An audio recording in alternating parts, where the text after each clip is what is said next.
you start just by saying how sorry I am for your loss, as horrible and unexpected and unwarranted as it is. In those last Facebook posts from your brother, he said it was cold and food was limited, and obviously he had gone out, it appears, to try to get food to be in that line. What do you know about what happened to your brother? Well, we don't have confirmation from the embassy of this specific to his death, but I do know, and as things were deteriorating in the city, and the food at the hospital, my brother was the one that was going out to the store to bring back what food he could find.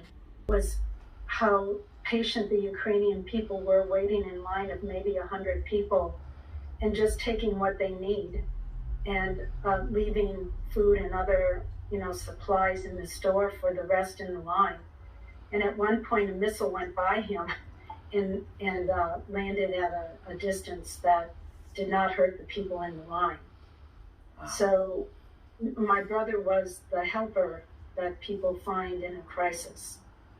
At one point he said he was in the store, he bought some cookies so that he could bring cookies back to the nurses that were helping and couldn't get out to the store. And he had a stash of chocolate that he was keeping so that he could hand out chocolates when somebody was being depressed or just needed a little encouragement. What a kind, incredible person. Now, you talk about nurses, and I know that Joni had talked about his partner, at least on Facebook. We saw it. I know, of course, you know her, but that she was in intensive care. She was sick with MS, and I understand, Katya, that he had stayed in Ukraine because he wanted to take care of her, that moving for her obviously was not possible. Was it a hard decision for him? Well, in a sense, no, because he was not going to leave Ira's side in her condition. And Jim was in Ukraine this time, United States, and had found the doctor in Chernihiv that would treat her. And so he arranged for an ambulance to transport Ira and her mother, along with him, to the hospital so she could get that treatment. And that was the Monday before the invasion started. And when she was admitted to the hospital, the doctor thought she had a mild case of pneumonia and said, well, let's treat the pneumonia first and then start the MS treatments. And of course, in 2 days, the invasion started. But he was not going to leave. He wanted to take care of her. Have you been able to connect with her? I mean, obviously, I understand that no, not at all. I don't speak Ukrainian.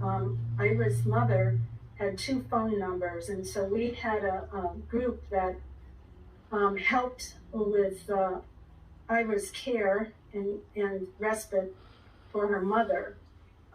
We're trying to reach her, but the last that I spoke with my brother, the electricity was out, there was no heat. Ira was transported taken to the ICU a few days ago because it had been so cold in the hospital for so many days.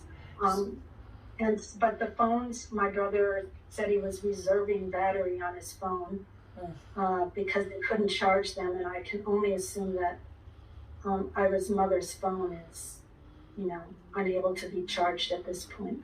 So, we hear these, you tell these stories about your brother and that, he would, just take enough food as was needed and take some to share with the nurses and to help others. We see that on his Facebook page where friends are posting, you will never be forgotten, and you're a hero, a true humanitarian, capturing that part of him that you are sharing with us, one saying he was a wonderful man with a big heart. So clearly this is who he was. Katya, it's got to be so hard as your brother. Are you going to be able, do you have any sense as to where he is? Are you going to be able to bury him? Are you going to be able to handle the goodbye at all, or no? Well,